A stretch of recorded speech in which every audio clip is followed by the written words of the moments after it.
ಪುತ್ರನ ರಾಜಕೀಯ ಭವಿಷ್ಯಕ್ಕಾಗಿ ಅಮ್ಮ ಕ್ಷೇತ್ರ ತ್ಯಾಗ ಮಾಡಿದ್ರೆ ಮತ್ತೊಂದು ಕಡೆಗೆ ಈ ಕ್ಷೇತ್ರದಲ್ಲಿ ತ್ರಿಕೋನ ಸ್ಪರ್ಧೆ ಸೃಷ್ಟಿ ಮಾಡಿ ತನ್ನ ಅಸ್ತಿತ್ವವನ್ನು ಬೆಳೆಸಿಕೊಳ್ಳಲಿಕ್ಕೆ ಬಿಜೆಪಿ ಕೂಡ ಕಸರತ್ತು ನಡೆಸಿದೆ. ರಾಮನಗರ ಹೈ ವೋಲ್ಟೇಜ್ ವಿಧಾನಸಭಾ ಕ್ಷೇತ್ರ ಆಗಿದೆ. ಈ ಕ್ಷೇತ್ರದಿಂದ ಹಾಲಿ ಸಂಸದ ಡಿ.ಕೆ. ಸುರೇಶ್ ಅವರು ಸ್ಪರ್ಧೆ ಮಾಡ್ತಾರೆ ಅನ್ನುವಂಥ ಚರ್ಚೆ ಈಗ ಶುರುವಾಗಿದೆ. ಹಾಗಾಗಿ ರಾಮನಗರದ ಚುನಾವಣಾ ಕಾವು ಮತ್ತಷ್ಟು ರಂಗೇರಿದೆ. ಹಾಗಾದರೆ ನಿಜವಾಗ್ಲೂ ಕೂಡ ರಾಮನಗರ ಮತದಾರರ ಪಲ್ಸ್ ಹೇಗಿದೆ ಅನ್ನೋಂಥ ತಿಳ್ಕೊಳ್ಳುವಂಥ ಕೆಲಸ ಮಾಡೋಣ. ನಾನೀಗ ಆ ಕ್ಷೇತ್ರದ ಒಳಗಡೆ ಹೋಗ್ತೀನಿ, ಅಲ್ಲಿಯ ಮತದಾರರ ಅಭಿಪ್ರಾಯ ಹೇಗಿದೆ ಅಂತ ತಿಳ್ಕೊಳ್ಳುವಂಥ ಕೆಲಸ ಮಾಡೋಣ. ರಾಮನಗರ ವಿಧಾನಸಭಾ ಕ್ಷೇತ್ರ ರಾಮ ಮೆಟ್ಟಿದ ಮಣ್ಣು, ರೇಷ್ಮೆಯ ನಾಡು ಈಗ ರಾಜಕೀಯ ಕಲಿಗಳ ತುರುಸಿನ ಅಖಾಡವಾಗಿ ಮಾರ್ಪಟ್ಟಿದೆ. ದಳಪತಿಗಳ ಅಬ್ಬರ, ಕೈಪಡೆಯ ರಣತಂತ್ರ, ಬಿಜೆಪಿಯ ಲೆಕ್ಕಾಚಾರದ ನಡುವೆ ರಾಮನಗರ ಚುನಾವಣೆಗಾಗಿ ಕಾದು ಕುಳಿತಿದೆ. ಸುತ್ತಲೂ 7 ಬೆಟ್ಟಗಳಿರೋದ್ರಿಂದ ಸಪ್ತಗಿರಿಗಳ ನಾಡು ಎಂದು ಕೂಡ ಕರೆಯಲಾಗುತ್ತೆ. ಇಲ್ಲಿ ಗೆದ್ದು ರಾಜ್ಯದ ಗದ್ದುಗೆಯನ್ನ ಏರಬೇಕು ಎಂಬ ದಿಟ್ಟ ನಡೆಯೊಂದಿಗೆ ತಂತ್ರ ಪ್ರತಿತಂತ್ರಗಳ ಅಖಾಡವಾಗಿ ಬದಲಾಗಿದೆ ರಾಮನಗರ ವಿಧಾನಸಭಾ ಕ್ಷೇತ್ರ. ಒಟ್ಟು ಮತದಾರರು 2,14,714, ಪುರುಷರು 1,08,650, ಮಹಿಳೆಯರು 1,05,938, ಇತರರು 1,026. ಜಾತಿವಾರು ಅಂದಾಜು: Lingayat 14,000, Vokkaliga 98,000, SC 36,000, ST 5,000, Muslim 28,000, Kuruba 8,000, ಇತರೆ 25,000. ಕಳೆದ ವಿಧಾನಸಭಾ ಚುನಾವಣೆಗಳ ಫಲಿತಾಂಶ: 2008ರಲ್ಲಿ ಜೆಡಿಎಸ್ನಿಂದ ಎಚ್.ಡಿ. ಕುಮಾರಸ್ವಾಮಿ 71,700 ಮತಗಳೊಂದಿಗೆ ಜಯ ದಾಖಲಿಸಿದ್ರು. ಬಿಜೆಪಿಯ ಎಂ. ರುದ್ರೇಶ್ 24,440 ಮತಗಳಿಂದ ಪರಾಭವಗೊಂಡಿದ್ರು. ಅಂತರ 47,260 ಮತಗಳು. 2013ರಲ್ಲಿ ಜೆಡಿಎಸ್ನಿಂದ ಎಚ್.ಡಿ. ಕುಮಾರಸ್ವಾಮಿ 83,447 ಮತಗಳೊಂದಿಗೆ ಜಯ ದಾಖಲಿಸಿದ್ರು. ಕಾಂಗ್ರೆಸ್ನಿಂದ ಮರಿದೇವರು 58,049 ಮತಗಳೊಂದಿಗೆ ಸೋಲನುಭವಿಸಿದ್ರು. ಅಂತರ 25,398. 2018ರಲ್ಲಿ ಜೆಡಿಎಸ್ನಿಂದ ಎಚ್.ಡಿ. ಕುಮಾರಸ್ವಾಮಿ 92,626 ಮತಗಳೊಂದಿಗೆ ಜಯಭೇರಿ ಬಾರಿಸಿದ್ರು. ಕಾಂಗ್ರೆಸ್ನಿಂದ ಇಕ್ಬಾಲ್ ಹುಸೇನ್ 69,999 ಮತಗಳೊಂದಿಗೆ ಸೋಲನುಭವಿಸಿದ್ರು. ಅಂತರ 22,636 ಮತಗಳು. 2018ರ ಉಪಚುನಾವಣೆ: ಜೆಡಿಎಸ್ನಿಂದ ಅನಿತಾ ಕುಮಾರಸ್ವಾಮಿ 1,25,043 ಮತಗಳೊಂದಿಗೆ ಜಯ ದಾಖಲಿಸಿದ್ರು. ಬಿಜೆಪಿಯ ಚಂದ್ರಶೇಖರ್ 15,906 ಮತಗಳೊಂದಿಗೆ ಪರಾಭವಗೊಂಡಿದ್ರು. ಅಂತರ 1,09,137 ಮತಗಳು. ಜೆಡಿಎಸ್ ಭದ್ರಕೋಟೆಯಾಗಿರುವ ರಾಮನಗರ ಎಚ್.ಡಿ. ಕುಮಾರಸ್ವಾಮಿ ಅವರಿಗೆ ರಾಜಕೀಯ ಜನ್ಮ ನೀಡಿದ ಭೂಮಿ. ಅದು ಆಗಾಗ ಅವರ ಬಾಯಿಂದಲೇ ಕೇಳಿಬರುತ್ತಲೇ ಇರುತ್ತೆ. ಅದರಲ್ಲೂ ರಾಮನಗರ ಜಿಲ್ಲಾ ಕೇಂದ್ರವಾಗಿ ಮಾಡಿದ ಶ್ರೇಯಸ್ಸು ಕುಮಾರಸ್ವಾಮಿಯವರಿಗೆ ಸಲ್ಲುತ್ತದೆ. ಜಿಲ್ಲೆಯಲ್ಲಿ ಸುಸಜ್ಜಿತ ಕಟ್ಟಡಗಳು, ಡಿಸಿ ಕಚೇರಿ, ಆಸ್ಪತ್ರೆ, ರಾಜೀವ್ ಗಾಂಧಿ ಆಸ್ಪತ್ರೆಗಳನ್ನು ತಂದ ಕೀರ್ತಿ ಮಾಜಿ ಸಿಎಂ ಕುಮಾರಸ್ವಾಮಿ ಅವರದ್ದು. ಇದೆಲ್ಲ ಜನರ ಮನದಲ್ಲಿ ಅಚ್ಚಳಿಯದೆ ಉಳಿದಿದ್ದು ರಾಮನಗರದ ಜನರು ಕುಮಾರಸ್ವಾಮಿ ಅವರನ್ನ ಕೈ ಹಿಡಿದಿದ್ದಾರೆ. ಆದರೆ ಈ ಬಾರಿ ಕ್ಷೇತ್ರದ ಚಿತ್ರಣ ಭಾರಿ ಕುತೂಹಲ ಕೆರಳಿಸುವ ಎಲ್ಲ ಲಕ್ಷಣಗಳಿವೆ. ರಾಮನಗರ ಜೆಡಿಎಸ್ನ ಭದ್ರಕೋಟೆಯಾಗಿರೋದ್ರಿಂದ ಗೆಲ್ಲುವ ವಿಶ್ವಾಸ ದಳಪತಿಗಳಲ್ಲಿ ಜೋರಾಗಿಯೇ ಇದೆ. ಈಗಾಗಲೇ ಕ್ಷೇತ್ರದಿಂದ ನಿಖಿಲ್ ಕುಮಾರಸ್ವಾಮಿ ಹೆಸರು ಘೋಷಣೆಯಾಗಿದ್ದು ಪ್ರಚಾರದ ಚಟುವಟಿಕೆಗಳು ಗರಿಗೆದರಿವೆ. ಈ ಹಿನ್ನೆಲೆಯಲ್ಲಿ ಅಲ್ಲಿ ದಳಪತಿಗಳಿಗೆ ಪೈಪೋಟಿ ನೀಡಲು ಕಾಂಗ್ರೆಸ್ ಯಾರನ್ನ ಕಣಕ್ಕಿಳಿಸುತ್ತೆ ಎಂಬುದು ಕುತೂಹಲ ಮೂಡಿಸಿದೆ. ಜೆಡಿಎಸ್ಗೆ ಸೋಲಿನ ರುಚಿ ತೋರಿಸಲೇಬೇಕು ಎಂಬ ಜಿದ್ದಿನಿಂದ ಡಿ.ಕೆ. ಸುರೇಶ್ ಅಖಾಡಕ್ಕಿಳಿಯುತ್ತಾರೆ ಎಂಬ ಒಂದು ಚರ್ಚೆ ಜೋರಾಗಿ ಕೇಳಿ ಬರ್ತಾ ಇದೆ. ಆದರೆ ಇದರ ಸಾಧ್ಯಾಸಾಧ್ಯತೆ ಬಗ್ಗೆ ಸಾಕಷ್ಟು ಅನುಮಾನಗಳಿವೆ. ವಾಸ್ತವದಲ್ಲಿ ಕಾಂಗ್ರೆಸ್ನಲ್ಲಿ ಜೆಡಿಎಸ್ಗೆ ಹಾದಿ ಸುಗಮ ಮಾಡಿಕೊಡುವ ಸಾಧ್ಯತೆಯೇ ಹೆಚ್ಚು ಎಂಬ ಲೆಕ್ಕಾಚಾರವಿದ್ದು, ಈಗಾಗಲೇ ಸತತ ಸೋಲು ಕಾಣುತ್ತಿರುವ ಇಕ್ಬಾಲ್ ಹುಸೇನ್ ಮತ್ತೆ ಕಣಕ್ಕಿಳಿಯುತ್ತಾರೆ ಎಂದು ಕೂಡ ಹೇಳಲಾಗ್ತಿದೆ. ಹೀಗಾಗಿ ಕಾಂಗ್ರೆಸ್ ನಡೆಯ ಬಗ್ಗೆ ಯಾವ ಸ್ಪಷ್ಟತೆ ಇಲ್ಲ. ಬಿಜೆಪಿಯಿಂದ ಯುವಕ ಸಂಘಟಕ ಗೌತಮ್ ಗೌಡ ಹೆಸರು ಕೇಳಿ ಬರ್ತಾ ಇದೆ. ಉಸ್ತುವಾರಿ ಸಚಿವ ಅಶ್ವಥ್ ನಾರಾಯಣ ಕ್ಷೇತ್ರವನ್ನು ಪ್ರತಿಷ್ಠೆಯಾಗಿ ತೆಗೆದುಕೊಂಡಿರೋದ್ರಿಂದ, ಜೊತೆಗೆ ರಾಮ ಮಂದಿರದಂತಹ ಹಿಂದೂ ಪರ ವಿಷಯಗಳು ಕ್ಷೇತ್ರದಲ್ಲಿ ಕೇಳಿ ಬರ್ತಾ ಇರೋದ್ರಿಂದ ಬಿಜೆಪಿ ಏನಾದರೂ ಮ್ಯಾಜಿಕ್ ಮಾಡಬಹುದಾ ಎಂದು ಕಾದು ನೋಡಬೇಕಿದೆ. ಈ ಹಿನ್ನೆಲೆಯಲ್ಲಿ ಕ್ಷೇತ್ರದ ಮತದಾರರನ್ನ ಮಾತನಾಡಿಸೋಣ.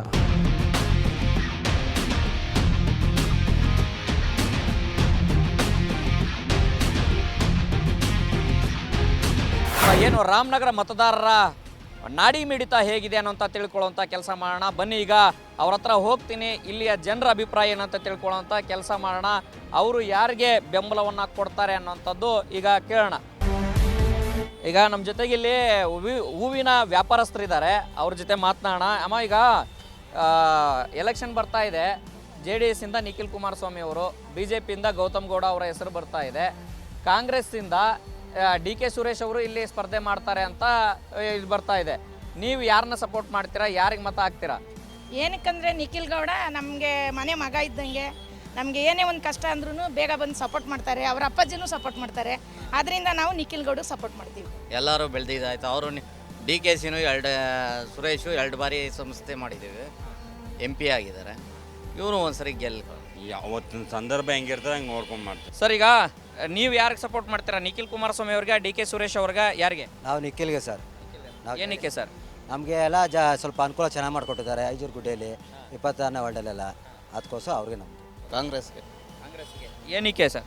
ಕಾಂಗ್ರೆಸ್ ಒಳ್ಳೆಯದು. ಕಾಂಗ್ರೆಸ್ ಬಂದರೆ ಒಳ್ಳೆಯದು. ಸಿದ್ದರಾಮಯ್ಯ ಮುಖ್ಯಮಂತ್ರಿ ಆಗಲಿ, ಸಿದ್ದರಾಮಯ್ಯನೇ ಬೇಕು. ದುಡ್ಡು ಖರ್ಚು ಮಾಡಿದವ್ರು ಗೆಲ್ಲೀತಾರೆ, ಹೇಳ ದುಡ್ಡು ಸ್ವಲ್ಪ ಕಮ್ಮಿ ಖರ್ಚು ಮಾಡಿದವ್ರು ಸೋಲ್ತಾರೆ. ಒಂದು 90% ಹೇಳಿದ್ರೆ ಕಾಂಗ್ರೆಸ್ಸೇ ಬೆಸ್ಟ್ ಅನಿಸುತ್ತೆ. ಆವಾಗಲಿಂದನೂ ಅವ್ರ ಪಾಡಿಗೆ ಅವ್ರು ಇದ್ದರು.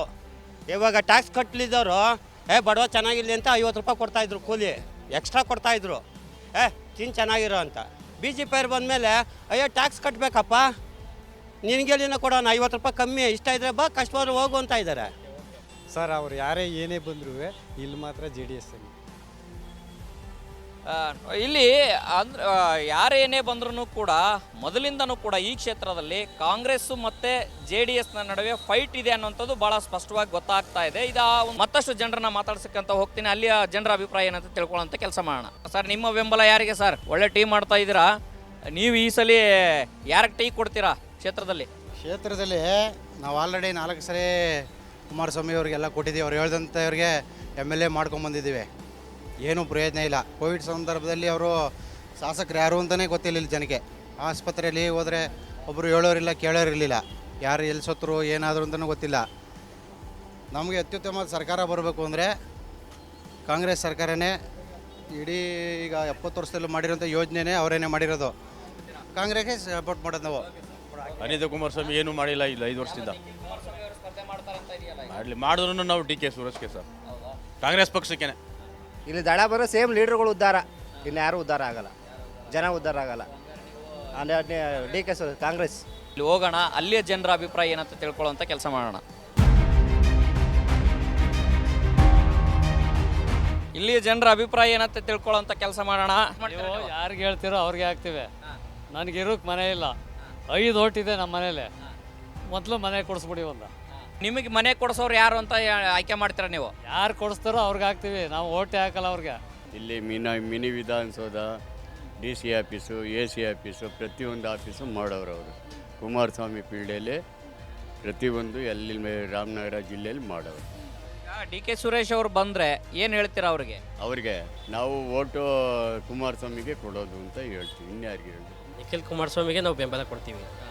ಯಾಕೆಂದರೆ ಅವರು ತುಂಬ ಕೆಲಸ ಮಾಡಿದ್ದಾರೆ, ಜಿಲ್ಲೆ ಮಾಡಿದ್ದಾರೆ ಅವ್ರ ಅಪ್ಪರು. ಮತ್ತು ಆದಷ್ಟು ಕೆಲಸಗಳಾಗಿದೆ, ಮತ್ತು ಮುಂದೆ ಕೆಲಸಗಳಾಯ್ತವೆ. ನಾವು ಬೇರೆಯವ್ರನ್ನ ಹೋಗಿ ಕಾಂಗ್ರೆಸ್ಗೆ ಹೋಗಿ ನಾವು ಕೆಲಸಗಳು ಕೇಳೋಕ್ಕಾಗಲ್ಲ. ಆದಷ್ಟು ನಾವು ದಳದಲ್ಲೇ ನಾವು ಕೆಲಸಗಳನ್ನ ಕೇಳಬೇಕು. ನಮ್ಮ ರೈತರಿಗೆ ಅವರು ಸಹಕಾರ ನೀಡಬೇಕು, ಅಂಥವ್ರನ್ನ ಎಲೆಕ್ಟ್ ಮಾಡಬೇಕು ಅನ್ನೋದದೇ. ಸ್ವಲ್ಪ ಗಲಿಬಿಲಿಯಲ್ಲಿ ಇದ್ದೀವಿ, ಸ್ವಲ್ಪ ಇನ್ನೂ ನಿರ್ಧಾರ ಮಾಡಿಲ್ಲ. ಅಲ್ಲ ಹೇಳಿದ್ದು, ನಮ್ಮ ಜಮೀನುಗಳನ್ನ ನಾವು ಮಾಡ್ಕೊಳ್ಳೋಕ್ಕೇ 108 ಕಾನೂನು ಹೇಳವ್ರೆ. ಅಲ್ಲ ಹೇಳಿದ್ದು ಭಾಳ ಹಿಂಸೆ ಆಗ್ತಾಯಿದೆ. ಎಲ್ಲ ದುಡ್ಡು ಕೊಟ್ಟರೆ ಕೆಲಸ ಮಧ್ಯವರ್ತಿಗಳಿಂದ. ನನ್ನ ಪ್ರಕಾರ ಹಿಂಗಾಗಿದೆ, ಅದು ಸಲೀಸಾಗಿ ಆಗ್ಬೇಕು ಸರ್. ನಾನೀಗ ರಾಮನಗರ ರೇಷ್ಮೆ ಮಾರುಕಟ್ಟೆ ಬಳಿ ಇದ್ದೀನಿ. ಇಲ್ಲಿಯ ಮತದಾರರ ನಾಡಿ ಮಿಡಿತ ಏನು ಅನ್ನೋಂಥದ್ದನ್ನು ಕೇಳೋಣ. ಬನ್ನಿ, ಜನರನ್ನ ಮಾತಾಡ್ಸೋಣ, ಅವರ ಅಭಿಪ್ರಾಯ ಏನಂತ ತಿಳ್ಕೊಳ್ಳೋಣ.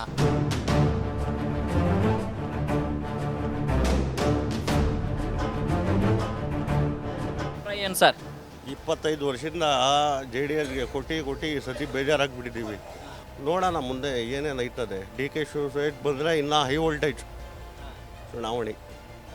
20,000 ಓಟ್ ಸಿಗ್ಬೋದು BJPಗೆ, ಅದ್ಮೇಲೆ ಸಿಗಲ್ಲ. ಫೈಟ್ ಇಲ್ಲ BJPಗೆ. ಕಾಂಗ್ರೆಸ್ ಮುಸ್ಲಿಂ ಹಿಂದೂ ಅಂತಲ್ಲ, ಅವರು ಒಳ್ಳೆ ಪಕ್ಷ ನಿಂತಿದ್ದಾರೆ. ಒಳ್ಳೆಯವರು, ಎಲ್ಲರಿಗೂ ಒಳ್ಳೆ ಜನ ಮಾಡ್ತಾರೆ ಅಷ್ಟೇ.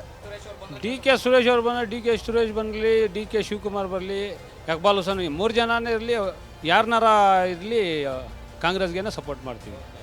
ಸಿಲ್ಕ್ ಡಿಪಾರ್ಟ್ಮೆಂಟು ಇಲ್ಲಿಂದ ಇಂಪ್ರೂವ್ ಆಗಿರೋದು. ಇಲ್ಲಿಂದ ಎತ್ತಿ ಚನ್ನಪಣ್ಣಗೆ ಹಾಕ್ತೀನಿ ಅಂದರೆ ನಾವು ಸಪೋರ್ಟ್ ಮಾಡೋಕ್ಕಾಗಲ್ಲ. ಕಾಂಗ್ರೆಸ್ ಪಕ್ಷದಿಂದ ಯಾರಿಗೆ ಕೊಟ್ಟರು ನಾವು ಸಪೋರ್ಟ್ ಮಾಡ್ತೀವಿ ಸರ್. ಕರೋನಾ ಸಂದರ್ಭದಲ್ಲಿ ನೀರು ಫ್ಲಡ್ ಬಂದಂಥ ಸಂದರ್ಭದಲ್ಲೆಲ್ಲ ಇಕ್ಬಾಲ್ ಹುಸೇನ್ ಅವರು ಸೇವೆ ಮಾಡ್ಕೊಂಡು ಬಂದಿದ್ದಾರೆ. ಯಾವುದೇ ಕಾರಣಕ್ಕೂ ಅವ್ರಿಗೆ ಟಿಕೆಟ್ ತಪ್ಪಲ್ಲ ಅಂತ ಮುಸಲ್ಮಾನ್ ಬಾಂಧವರಲ್ಲಿ ಒಂದು ಒಳ್ಳೆ ಇದಿದೆ. ತಪ್ಪಿದ್ರೆ ಏನು ಬೇಕಾದರೂ ಚುನಾವಣೆ ಫಲಿತಾಂಶ ಆಗ್ಬೋದು ಅನ್ನೋದು ಹೇಳ್ಬೋದು. ಇಲ್ಲಿ ಫೈಟ್ ಇರುತ್ತೆ, ಇಲ್ಲ ಅಂತ ಹೇಳ್ತಿಲ್ಲ. ಆದರೂ ನಮ್ಮ ಸ್ಥಾನ ಪಡೆದು ಗೆಲ್ಲೋದು ನಿಖಿಲಣ್ಣ, JDS ಪಕ್ಷ. ಓಕೆ, ಮತ್ತೊಬ್ರು ಇದ್ದಾರೆ, ಅವ್ರನ್ನೂ ಕೂಡ ಮಾತಾಡಿಸುವಂಥ ಕೆಲಸ ಮಾಡೋಣ. ನೀವು ಯಾರಿಗೆ ಸಪೋರ್ಟ್ ಮಾಡ್ತೀರಾ, ಯಾಕೆ ಸಪೋರ್ಟ್ ಮಾಡ್ತೀರಾ? ಈ ಸಾರಿ ಕಾಂಗ್ರೆಸ್ ಗೌರ್ಮೆಂಟು ಚೇಂಜ್ ಆಗಬೇಕು, MLA ಚೇಂಜ್ ಆಗಬೇಕು ಸರ್. ಅಲ್ಲ, ಈ ಸಾರಿ ಗೌರ್ಮೆಂಟು ಚೇಂಜ್ ಆಗಬೇಕು, ಅಲ್ಲಿ MLA ಚೇಂಜ್ ಆಗಬೇಕು. ಏನಕ್ಕೆ ಚೇಂಜ್ ಆಗ್ಬೇಕು ಸರ್? ಬದಲಾವಣೆ ಮಾಡ್ಬೇಕ್ರಿ. ಒಬ್ರಿಗೆ ಕೊಟ್ಬಿಟ್ರೆ ಸರ್ವಾಧಿಕಾರ ಮಾಡಿ ಏಕ ಅಲ್ವಾ? ಹಂಗೆ ನಮ್ಮ ಆಸೆ ನೋಡಿ. ಇಲ್ಲಿ ಯಾರು ಎಷ್ಟೇ ಅರ್ಚಿದ್ರು ಕಿರ್ಚಿದ್ರು ಇಲ್ಲಿ ಬರೋದು JDS. DK ಸುರೇಶ್ ಅಲ್ಲ, DK ಶಿವಕುಮಾರ್ ಬಂದರು. ಇಲ್ಲಿ ನಿಖಿಲ್ ಅವರು ಈಗ ಟಿಕೆಟ್ ಘೋಷಣೆ ಆಗಿರೋದ್ರಿಂದ ಮನೆಗೂ ತಿರುಗ್ತಾ ಇದ್ದಾರೆ. ಈಗಾಗಲೇ ಸುಮಾರು ಸಾವಿರಾರು ಕೋಟಿ ಅನುದಾನ ತಂದೆ ಅನಿತಾ ಕುಮಾರಸ್ವಾಮಿ ಅವರು ದಿನಾಲು ಗುದ್ಲಿ ಪೂಜೆ, ಶಂಕುಸ್ಥಾಪನೆ ಕಾರ್ಯಕ್ರಮಗಳು ಎಲ್ಲ ನಡೀತಾ ಇದೆ. ಹೀಗಾಗಿ ಜನಗಳು ಯಾವುದೇ ಕಾರಣಕ್ಕೂ ಕೈ ಬಿಡಲ್ಲ. ಇದು JDSನ ಭದ್ರಕೋಟೆ. ಇದು ಇಲ್ಲಿ ಯಾರು ಅಳ್ಳಾಡ್ಸೋಕ್ಕಾಗಲ್ಲ. JDS ಬಂದು 25 ವರ್ಷ 30 ವರ್ಷ ಆಡಳಿತ ಮಾಡುತ್ತೆ. ರಾಮನಗರ ಏನು ಡೆವಲಪ್ಮೆಂಟ್ ಮಾಡುತ್ತೆ ನೀವೇ ಸ್ವಲ್ಪ ಹೇಳಿ, ಗಮನ ಮಾಡಿ. ಒಂದು ಹೈಟೆಕ್ ಹಾಸ್ಪಿಟಲ್ ಅಂತ ಹಾಸ್ಪಿಟಲ್ ಓಪನ್ ಮಾಡಿದ್ರು, ಡಾಕ್ಟರ್ಸ್ಗಳು ಇಲ್ಲ, ಒಂದು ರೋಡ್ ಫೆಸಿಲಿಟಿ ಇಲ್ಲ, ರಾಮನಗರ ಟೌನ್ ಎಲ್ಲ ಸುತ್ತಾಡಿ ಒಂದು ಡೆವಲಪ್ಮೆಂಟ್ ಕೆಲಸಗಳು ಇಲ್ಲ. ಯಾಕೆ ಓಟ್ಗಳು ಮಾಡ್ಬೇಕು ಹೇಳಿ? ಗೊತ್ತಾ? ಇಲ್ಲಿ ಮಾರುಕಟ್ಟೆಯಲ್ಲಿ ಜನರ ಅಭಿಪ್ರಾಯ ಹೇಗಿದೆ ಅಂತಂದು ಹೇಳಿದ್ರೆ, BJP ಯಾವುದೇ ರೀತಿಯ ಇಲ್ಲಿ ಕೆಲಸ ಮಾಡಲಿಕ್ಕಾಗಲ್ಲ, BJPಗೆ ಮತಗಳು ಜಾಸ್ತಿ ಬರಲ್ಲ. ಆದರೆ JDS ಮತ್ತು ಕಾಂಗ್ರೆಸ್ಸಿಂದ ಯಾರೇ ಅಭ್ಯರ್ಥಿ ಆದ್ರೂ ಕೂಡ ಪ್ರಬಲ ಪೈಪೋಟಿ ಇಲ್ಲಿ ಕೊಡುವಂಥದ್ದು ಭಾಳ ನಿಶ್ಚಿತ. ಯಾಕಂತಂದು ಹೇಳಿದ್ರೆ ಮೊದಲಿಂದನೂ ಕೂಡ ಇದು JDSನ ಭದ್ರಕೋಟೆ. ಹಾಗೆಯೇ ಸೇಮ್ ಟೈಮ್ ಕಾಂಗ್ರೆಸ್ ಮತ್ತು JDSನ ನಡುವೆ ಮೆಗಾ ಫೈಟ್ ಆಗುತ್ತೆ ಅನ್ನೋಂಥ ಮುನ್ಸೂಚನೆ ಇಲ್ಲಿಯ ಮಾರ್ಕೆಟ್ನ ಜನರು ಕೊಟ್ಟಿರುವಂಥದ್ದು. ಹಾಗೆಯೇ ನಾನು ಮತ್ತಷ್ಟು ಜನರ ಅಭಿಪ್ರಾಯ ಸಂಗ್ರಹ ಮಾಡಲಿಕ್ಕೆ ಹೋಗ್ತೀನಿ. ಬನ್ನಿ ಅಲ್ಲಿಯ ಜನರ ಅಭಿಪ್ರಾಯ ಏನಂತ ತಿಳ್ಕೊಳ್ಳುವಂಥ ಕೆಲಸ ಮಾಡೋಣ. ರಾಮನಗರದ ವಿಜಯನಗರ ವಾರ್ಡ್ನಲ್ಲಿ ನಾವಿದ್ದೀವಿ. ಇಲ್ಲಿಯ ಮತದಾರರ ಅಭಿಪ್ರಾಯ ಏನಂತ ತಿಳ್ಕೊಳ್ಳೋಣ. BJPಯವರು ಇಲ್ಲಿ ರಾಮ ಮಂದಿರ ಕಟ್ತೀವಿ ಅಂತಂದು ಹೇಳಿ ಬಂದಿದ್ದಾರೆ. ಹಾಂ, ಆದರೆ ಇಲ್ಲಿ BJPಯವ್ರಿಗೆ ಜಾಸ್ತಿ ಜನ ಓಟೇ ಬರಲ್ಲ ಅಂತಾರೆ ಅಂತ ಹೇಳ್ತಾರಲ್ಲ. ಆದರೆ ರಾಮ ಮಂದಿರ ಕಟ್ತೀವಿ ಅಂತ ಹೇಳೋರಲ್ಲ, ಆ ಇದರಿಂದ ಒಂದು ಹೆಚ್ಚು ಕಮ್ಮಿ ಒಟ್ಟು ಬಿಡ್ಬೋದು. ಇದೇನಿಲ್ಲ, ರಾಮ ಮಂದಿರ ಕಟ್ತಾರೆ ಅಂತಂದು ಹೇಳಿ BJPಗೆ ಸಪೋರ್ಟ್ ಮಾಡ್ತಾ ಇದ್ದೀವಿ ಅಷ್ಟೇ. ಯಾರೇ ನಿಂತ್ಕೊಂಡ್ರೆ ಈ ಸತಿ ಬರೋದು ಕಾಂಗ್ರೆಸ್ಸಲ್ಲೇ. ರಾಮನಗರ ನಿಖಿಲ್ ಕುಮಾರಸ್ವಾಮಿ ಅವ್ರು ಗೆಲ್ತಾದ್ರು, ಅವ್ರ ಅಪ್ಪ ಮಾಡಿರೋದು 5,000 ಸಾವಿರ ಕಟ್ಟಿಸ್ಕೊಂಡು 2005 2006ರಲ್ಲಿ ಬಡವ್ರಿಗೆ ಮನೆ ಕೊಡ್ತೀವಿ ಅಂತ ಇನ್ನೂ ಕೊಟ್ಟಿಲ್ಲ. ಅದರಿಂದ ಎಲ್ಲ ಮನಸ್ಸು ಇದು ಮಾಡ್ಕೊಂಡು ಎಲ್ಲ ಕಾಂಗ್ರೆಸ್ಗೆ ಈ ಸತಿ ಮಾಡಬೇಕಂತ ಓಡಾಡ್ತಾರೆ. ಪ್ರತಿ ಚುನಾವಣೆಯಲ್ಲಿ ಯಾರು ಗೆಲ್ಲಬೇಕು ಅಂತ ಡಿಸೈಡ್ ಮಾಡೋವಂಥದ್ದೇ ಮಹಿಳೆಯರ ಮತದಾನ. ಅವ್ರನ್ನ ಮಾತಾಡಿಸುವಂಥ ಕೆಲಸ ಮಾಡ್ತೀನಿ. ಸರ್, ನಮ್ಗೆ ಇಷ್ಟ ಬಂದರೆ ನೋಡೋಣ. ನಮಗೇನು ಒಂದು ಬಾಡಿಗೆ ಮನೆಗದೀವಿ, ಒಂದು ಸೈಟ್ ಕೊಡಲ್ಲ. 25 ವರ್ಷ ಐತೆ, ಓಟ್ಗಳು ಎಲ್ಲರಿಗೂ ಆಗ್ತಾಯಿದ್ದೀವಿ, ಇಲ್ಲ ಅಂತ ಹೇಳಲ್ಲ. ನಾವು ಬಾಡಿಗೆ 6,000 ಕಟ್ತೀವಿ, ಕರೆಂಟ್ ಬಿಲ್ ಕಟ್ತೀವಿ. ಏನು ನಮಗೆ ಸಹಾಯ ಮಾಡ್ಯಾರೆ? ಯಾರಿಗೆ ಏನಕ್ಕೆ ಹಾಕಬೇಕು ಹೇಳಿ ಸರ್? ನಾವು ದುಡ್ಕೊಂತಿನೋ ತಪ್ಪಲ್ಲ, ಕೂಲಿ ಮಾಡ್ಕೊತಿನೋ ತಪ್ಪಲ್ಲ. ಅಲ್ಲಿ ಮಾಡ್ಕೋಬೇಕು, ನಾವು ತಿನ್ನಬೇಕು, ಎಲ್ಲರಿಗೂ ಗೊತ್ತು.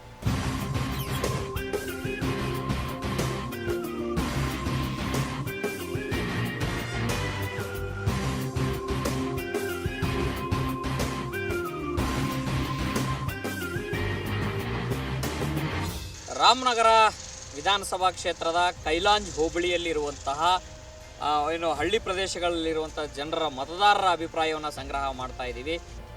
ಯಾರು ಓಟ್ ಹಾಕ್ತೀರಾ ಈ ಸಲ ನೀವು? ಕಾಲದಿಂದವೇ ಕುಮಾರಸ್ವಾಮಿಗೆ ದಳಕೆ ಹಾಕಬತ್ತಾ ಇದ್ದು. ಈಗ ಅಪ್ಪ ನಿಂತ್ಕೋತಾ ಇದ್ರು, ಮಗ ನಿಂತವ್ರೆ. ಈಗ ಅವ್ರು ಬಿಟ್ಟು ನಾವು ಇದು ಮಾಡೋಕ್ಕಾಗಲ್ತು, ಅವ್ರಿಗೆ ಹಾಕ್ತೀವಿ. ಗದ್ದೆಯಲ್ಲಿ ಕೆಲಸ ಮಾಡ್ತಾ ಇರುವಂತಹ ಮಹಿಳೆಯರೊಬ್ಬರು ನಮ್ಮ ಜೊತೆಗಿದ್ದಾರೆ, ಅವ್ರನ್ನ ಮಾತಾಡ್ಸೋಣ. ರೈತರಿಗೆ ಯಾರ್ಯಾರು ಅನುಕೂಲ ನೀಟಾಗಿ ಮಾಡ್ತಾರೆ ಅವ್ರಿಗೆ ಮಾಡೋಣ. ವ್ಯಕ್ತಿ ನೋಡಿ ವೋಟ್ ಹಾಕಬೇಕು. ರೈತರಿಗೆ ನಾವು ಇಷ್ಟೊಂದು ಕಷ್ಟಪಡ್ತೀವಿ, ಇದು ಮಾಡ್ತೀವಿ, ಅವ್ರಿಗೇನು ಹೆಲ್ಪ್ ಮಾಡ್ತಾರೆ, ಹೆಲ್ಪ್ ಮಾಡೋರಿಗೆ ನಾವು ವೋಟ್ ಹಾಕ್ತೀವಿ. ರಾಮನಗರ ವಿಧಾನಸಭಾ ಕ್ಷೇತ್ರದ ಕೈಲಾಂಚ್ ಹೋಬಳಿದಲ್ಲಿ ನಾವು ಇಲ್ಲಿ ಇದ್ದೀವಿ. ಇಲ್ಲಿಯ ಮತದಾರರು ಏನಂತಾರೆ ಅನ್ನೋದು ಕೇಳೋಣ. ಅಮ್ಮ, ಈಗ ಎಲೆಕ್ಷನ್ ಬರ್ತಾ ಇದೆ, ನೀವು ಯಾರಿಗೆ ಸಪೋರ್ಟ್ ಮಾಡ್ತೀರಾ ಈ ಸರಿ? ನಾವು ಬಾಯ್ಬಿಟ್ಟು ಇಂಥದಕ್ಕೆ ಅಂತ ಹೇಳಿದ್ರೆ ನಮ್ಮೂರೆಲ್ಲ ಇರೋರು ಪಕ್ಷದಲ್ಲಿ ನಮ್ಮ ಮೇಲೆ ಅಗೇನೆಸ್ಟ್ ಆಯ್ತಾರೆ. ನಾವು ಊರ ಜನನ ಹಾಗೆ ಮಾಡ್ಕೋಕ್ಕಾಗೋದಿಲ್ಲ. ಅಲ್ಲಿಗೆ ಹೋದಾಗ ನಾವು ಯಾರಿಗೆ ಹಾಕ್ಬೇಕು ಹಾಕ್ತೀವಿ ಅಷ್ಟು. ಜೆ ಡಿ ಎಸ್ ಯಾರು ಬಂದರೂ ಅಷ್ಟೇ, ರೈತ ಯಾವನು ಉದ್ಧಾರ ಮಾಡಲ್ಲ ರೈತನ. ಎಲ್ಲದ್ರ ಮೇಲೆ ತಲೆ ಮೇಲೆ ಕಲ್ಲು ಹಾಕೋರೇನೆ. ಒಂದು ತರಕಾರಿದೇ ಆಗ್ಬೋದು, ಒಂದು ಹಾಲು ಉತ್ಪಾದನೆ ಆಗ್ಬೋದು. ಇವಾಗ ಹಾಲಿನ ರೇಟ್ 30 ಪೈಸೆ ಜಾಸ್ತಿ ಮಾಡ್ದ, ತಿಂಡಿ ರೇಟ್ ಏರ್ಸ್ಬಿಡ್ದ 100 ರೂಪಾಯಿ ಮೂಟೆಗೆ. ಹಿಂಗಾದ್ರೆ ರೈತ ಏನು ಜೀವನ ಮಾಡ್ತಾನೆ? ಇವ್ರು ಎಲೆಕ್ಷನ್ ಮಾಡೋ ಖರ್ಚು ಅದೇ ಬಡವ್ರಿಗೂ ಕೊಟ್ಟರೆ, ಒಂದು ಅನಾಥಾಶ್ರಮಗಳಿಗಾರು ಕೊಟ್ಟರೆ ಅವ್ರಿಗಾರು ಜೀವನಕ್ಕೆ ಆಯ್ತದೆ. ಇವರು ಸುಮ್ಮನೆ ಬೇಕಾಬಿಟ್ಟು ಖರ್ಚು ಮಾಡಿ ಏನು ಮಾಡ್ತಾರೆ? ಲಾಸ್ಟ್ಗೆಲ್ಲ ರೈತರ ತಲೆ ಮೇಲೆ ಹಾಕ್ತಾರೆ. ಈಗ ರೈತರ ತಲೆ ಮೇಲೆ ಹಾಕ್ಬಾರ್ದಂದ್ರೆ ಯಾರನ್ನ ಇಲ್ಲಿ MLA ಆಗಬೇಕು? ಯಾರು MLA ಬೇಕಾಗಿಲ್ಲ. ಅವ್ರವ್ರು ಕರೆಕ್ಟಾಗಿ ಅವ್ರವ್ರ ಮನೆ ಹೇಳ್ತಾ ಅವ್ರವರು ಎಲ್ಲ ಒಂದೇ ಮತದಿಂದ ಇದ್ಬಿಟ್ರೆ ಯಾವ MLA ಬೇಕಾಗಿಲ್ಲ, ಯಾವ MP ಬೇಕಾಗಿಲ್ಲ. ಈ ಬೇರೆ ಯಾರೋ ಕೊಡ್ತಾರೆ, ಅವ್ರು ತಿನ್ಕೋತಾರೆ, ಜನಗಳು ಕೊಡಲ್ಲ, ಅರ್ಧ ಬರ್ಧ ಇದು ಕೊಡ್ತಾರೆ. ಆ ಥರ ಸರ್ ನಾವು ರೈತರೊಳಗೆ ನಮಗೂ ಒಳ್ಳೇದು ಮಾಡಿದ್ರೆ ನಮಗೆ ಅದೇ. JDS ಇಂದ ಒಂದು ವರ್ಷ ಕೊರೋನಾ ಬಂದ ಟೈಮಲ್ಲಿ ಅನಿತಾ ಕುಮಾರಸ್ವಾಮಿ ಅವರು ಲೀಸ್ಟ್ಗೆ ಇಲ್ಲ, ನಮ್ಮ ಏರಿಯಾಗೆ ಬಂದಿಲ್ಲ. ಇವಾಗ ಏನು ಮಾಡಿದ್ದಾರೆ, ಇವಾಗ ಬಂದ್ಬಿಟ್ಟು ನಾವು ಎಲೆಕ್ಷನ್ ಮಾಡ್ತೀವಿ ಅದು ಇದು ಅಂತ ಮಾಡ್ತಾಯಿದ್ದಾರೆ ಅಷ್ಟೇ. ಅವಾಗೆಲ್ಲ ಮಾಡಿರೋದೆಲ್ಲ ಯಾರು, ನಮ್ಮ ಇಕ್ಬಾಲ್ ಹುಸೇನ್ ಮಾಡಿದ್ದಾರೆ, DK ಸುರೇಶ್ ಮಾಡಿದ್ದಾರೆ, ಮತ್ತು DK ಶಿವಕುಮಾರ್ ಅವ್ರು ಮಾಡಿದ್ದಾರೆ. ತರಕಾರಿ ಕೂಡ ಹಿಡಿದು ಸ್ಯಾನಿಟೈಸರು, ಮಾತ್ರೆ ಪ್ರತಿಯೊಂದು ಮಾಡಿದ್ದಾರೆ. ಆದರೆ ಇವರೆಲ್ಲ ಏನೂ ಇಲ್ಲ. ಅದೆಲ್ಲ ಒಂದು ವರ್ಷ ಮನೆಯಿಂದ ಆಚೆಗೆ ಬಂದಿಲ್ಲ ಯಾರು ಅನಿತಾ ಕುಮಾರಸ್ವಾಮಿ ಅವರು.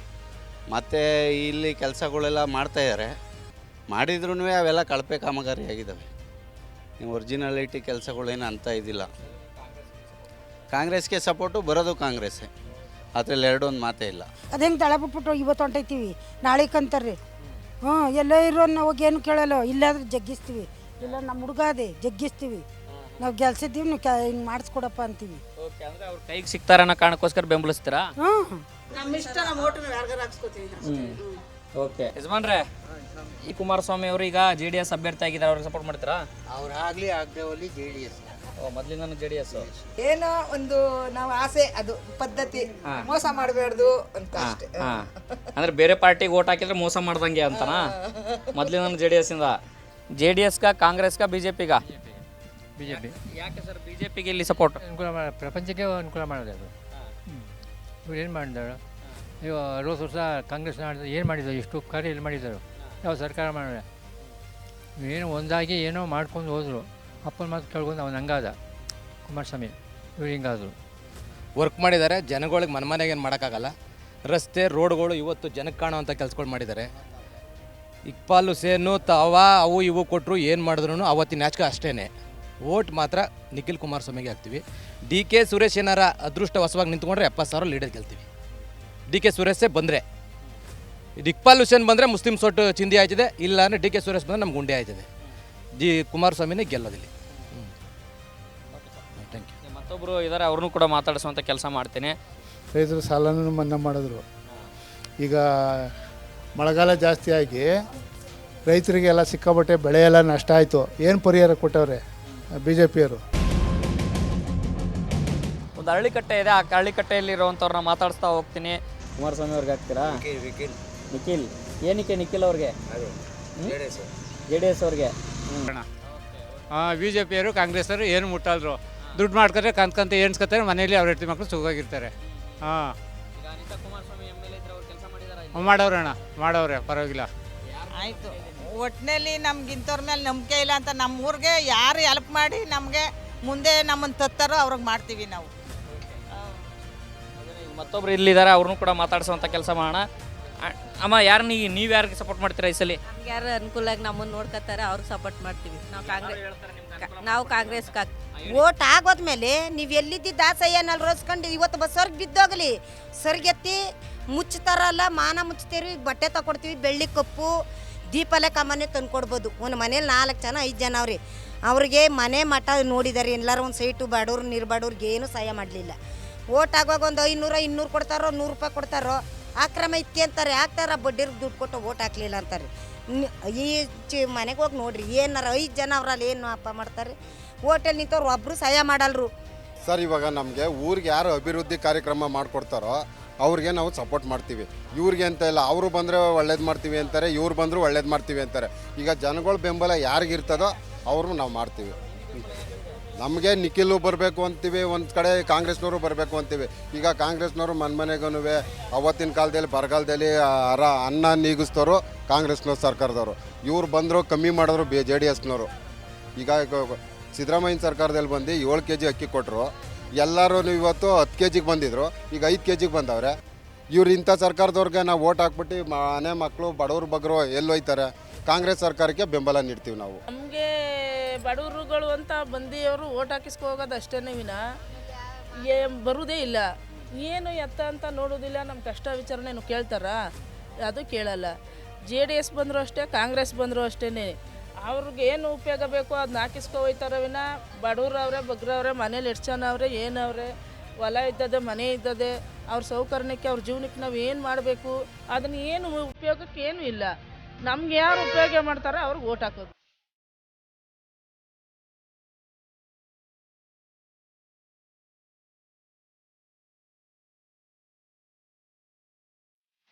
ನಾವೀಗ ರಾಮ ಮಂದಿರ ಕಟ್ಟುವಂತಹ ಸ್ಥಳ ಏನಿದೆ ಆ ಒಂದು ಸ್ಥಳದ ಸಮೀಪದಲ್ಲಿರುವಂತಹ ಜನರ ನಾಡಿ ಮಿಡಿತ ಅಂತ ತಿಳ್ಕೊಳ್ಳುವಂಥ ಕೆಲಸವನ್ನು ಮಾಡ್ತಾ ಇದ್ದೀವಿ. ಈಗ ಇರುಳಿಗರ ಕಾಲೋನಿಯಲ್ಲಿದ್ದೀನಿ. ಇಲ್ಲಿರುವಂಥ ಜನರ ಅಭಿಪ್ರಾಯ ಏನಂತ ತಿಳ್ಕೊಳ್ಳೋಣ. ಅವಾಗ ಎಲೆಕ್ಷನ್ ಬರ್ತಾ ಇದೆ, ನೀವು JDSಗೆ ಸಪೋರ್ಟ್ ಮಾಡ್ತೀರಾ, ಕಾಂಗ್ರೆಸ್ಗೆ ಸಪೋರ್ಟ್ ಮಾಡ್ತೀರಾ, ಯಾರಿಗೆ ಸಪೋರ್ಟ್ ಮಾಡ್ತೀರಿ ನೀವು? ಯಾರು ನಿಂತವ್ರಿಗೆ ಅಂತದ್ದು ಯಾರಿಗೆ ಹಾಕೋದು ಯಾರಿಗೆ ಬಿಡೋದು ಗೊತ್ತಿಲ್ಲ. ನಮಗೆ ಅದು ಓಟೇ ಇಲ್ಲ ನಂದು. ಹೋಗು ಓಟಿಲ್ಲ ಕಣ ನಾನು. ಬಡವರಿಗೆ ಯಾರು ಒಳ್ಳೆ ಕೆಲಸ ಊರಿಗೆ ಏನು ಮಾಡಿಕೊಡ್ತಾರೆ ನಾವು ಅವ್ರಿಗೆ ಹಾಕ್ತೀವಿ ಓಟು. ಮತ್ತೊಬ್ರಿಗೆ ಯಾರಿಗೂ ಬೇರೆ ಹಾಕಲ್ಲ. ರಾಮನಗರ ವಿಧಾನಸಭಾ ಕ್ಷೇತ್ರದಲ್ಲಿ ವಿಸ್ತಾರ ನ್ಯೂಸ್ ಬೆಳಗ್ಗೆಯಿಂದನೂ ಕೂಡ ಸಂಚಾರ ಮಾಡಿ ಈ ಕ್ಷೇತ್ರದ ಮತದಾರರ ನಾಡಿ ಮಿಡಿತ ಅರಿಯುವಂಥ ಕೆಲಸವನ್ನ ಮಾಡಿದೆ. ಎಂದಿನಂತೆ ಕಾಂಗ್ರೆಸ್ ಮತ್ತು JDS ನಡುವೆ ಫೈಟ್ ನಡೆಯುವಂಥ ಲಕ್ಷಣಗಳಲ್ಲಿ ಕಂಡು ಬರ್ತಾ ಇದೆ. ಅದರಲ್ಲೂ ಕೂಡ ಹಾಲಿ ಸಂಸದ DK ಸುರೇಶ್ ಏನಾದರೂ ರಾಮನಗರದಿಂದ ಸ್ಪರ್ಧೆ ಮಾಡಿದ್ರೆ ಹೈ ವೋಲ್ಟೇಜ್ ಫೈಟ್ ನಡೆಯುವಂಥ ಲಕ್ಷಣಗಳು ಕಂಡು ಬರ್ತಾ ಇದೆ. ಆದರೆ ಈ ಕ್ಷೇತ್ರದಲ್ಲಿ ಅಸ್ತಿತ್ವವನ್ನು ಬೆಳೆಸ್ಕೊಳ್ಳಕ್ಕೆ ರಾಮ ಮಂದಿರದ ವಿಚಾರವನ್ನ ಚರ್ಚೆಯ ಮುನ್ನೆಲೆಗೆ ತಂದಿರುವಂತಹ BJP ಒಂದಷ್ಟು ಜನರಲ್ಲಿ ಅಭಿಪ್ರಾಯವನ್ನು ಮೂಡಿಸಿದೆ. ಚುನಾವಣಾ ಫಲಿತಾಂಶದ ಮೇಲೆ ಪರಿಣಾಮ ಬೀರುವಂತಹ ಯಾವುದೇ ಲಕ್ಷಣಗಳು ಕಂಡು ಬರ್ತಾ ಇಲ್ಲ. ಇದಾಗಿತ್ತು 2023ರ ರಾಮನಗರ ವಿಧಾನಸಭಾ ಕ್ಷೇತ್ರದ ಎಲೆಕ್ಷನ್ ಜಿದ್ದಾಜಿದ್ದಿ. ಕ್ಯಾಮ್ರಾ ಪರ್ಸನ್ ನಿತಿನ್ ಜೊತೆ ಹನುಮಂತ ದುರ್ಗದ್, ವಿಸ್ತಾರ ನ್ಯೂಸ್, ರಾಮನಗರ.